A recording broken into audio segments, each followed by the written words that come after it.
territory that was held by the Georgians in Abkhazia following the last war in the 1990s. Tens of thousands of ethnic Georgians were subsequently expelled from these territories. And the day after the war ended, on the 17th of August, Russia formally recognized the unilateral independence of both Abkhazia and South Ossetia from Georgia. To date, the only other UN member countries that have ever recognized Abkhazia and South Ossetia's independence are Venezuela, Nicaragua, Syria, and Nauru. All other countries still recognize them as being temporarily occupied territories of Georgia. At around the same time as the Russian invasion of Georgia was ongoing in August of 2008, Nigeria also finalized the transfer of the Bakassi Peninsula to Cameroon, a territory that had been disputed between both of these countries for decades that was occupied by the Nigerians, but which the ICJ had just recently ruled belonged to Cameroon instead. Also, in October of 2008, China and Russia managed to successfully negotiate an end to their own major long-running territorial dispute in the Far East as well. Their dispute centered upon the riverine islands at the confluence of the Amur and Ussuri rivers between the Russian Far East and Manchuria. The 1860 Treaty of Peking had set the border between Russia and China along the Amur and Ussuri rivers, which meant that the islands at the two rivers' confluence were all understood to be Chinese. But the Soviets occupied the islands here in 1929 anyway, and then they and the Russians continued holding on to them for decades against the near constant protests of China, until they finally decided to resolve the dispute over them in the 2000s. It was finally settled by Russia ceding control over about half of the big main island and several of the smaller surrounding islands to China, totaling up to about 170 square kilometers of land transferred, roughly the same size as the tiny country of Liechtenstein. In exchange, China agreed to renounce all of their claims to the rest of the Big Island that was kept by Russia. But then many years later in 2023, China released a new official map of their country's territory that once again displayed the whole of this island as being Chinese, potentially reviving the dispute here once again. In April of 2009, NATO expanded again with their sixth enlargement by welcoming the Balkan countries of Albania and Croatia into the alliance.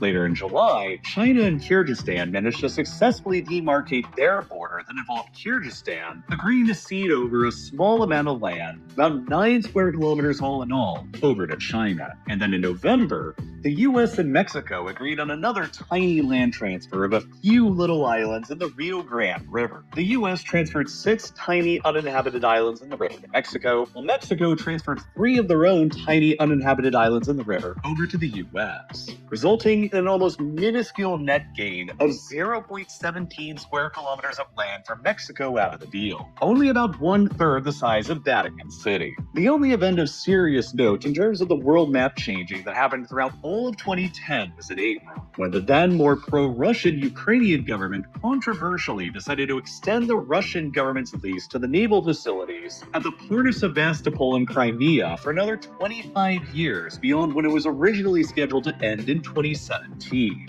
pushing it out towards 2042 with options on further renewals afterwards. Besides for that, the government of Myanmar also decided to significantly alter their national flag this year, switching from the socialist-era flag that had been in use since the 1970s to the current tricolor flag with a big white star in the center. In January of 2011, China and Tajikistan finally settled their massive border dispute that Tajikistan had inherited from the Soviet Union and the Russian Empire following their independence in the 1990s. Prior to this, China maintained a huge claim to about 20% of Tajikistan's internationally recognized territory across the eastern Pamir Mountains. So in order to settle this dispute in 2011, Tajikistan agreed to cede over 1,322 square kilometers of this land over to China, an area roughly the size of Hong Kong. This area was only about 3.5% of the total area Tajikistan that China had originally claimed. But China agreed to drop all of the remaining claims to the rest of the territory in exchange for the small gain that Tajikistan had actually consented to, redrawing the border between them in the process. By March of 2011,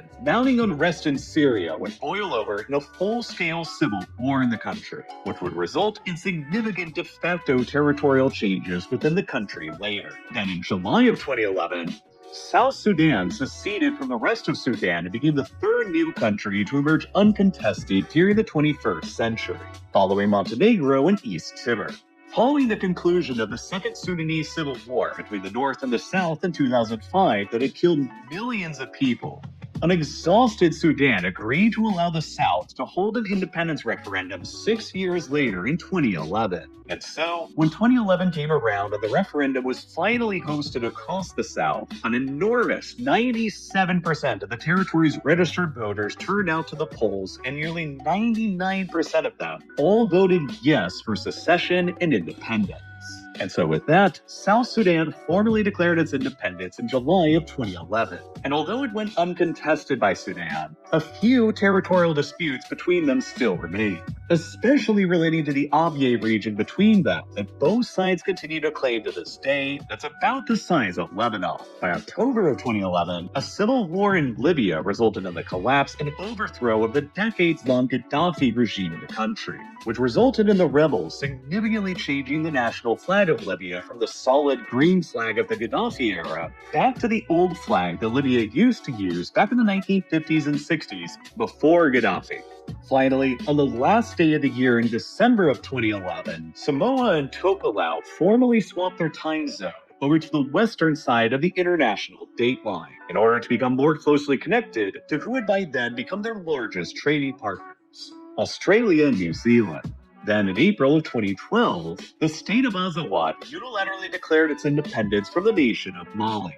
the fourth such instance of something like this happening in the 21st century, following the similar unilateral examples of Kosovo, South Ossetia, and Abkhazia all in Europe. The state of Azawad declared Timbuktu to be their capital and laid claim to roughly 60% of Mali's internationally recognized territory in the north. They actually did control most of this territory in a de facto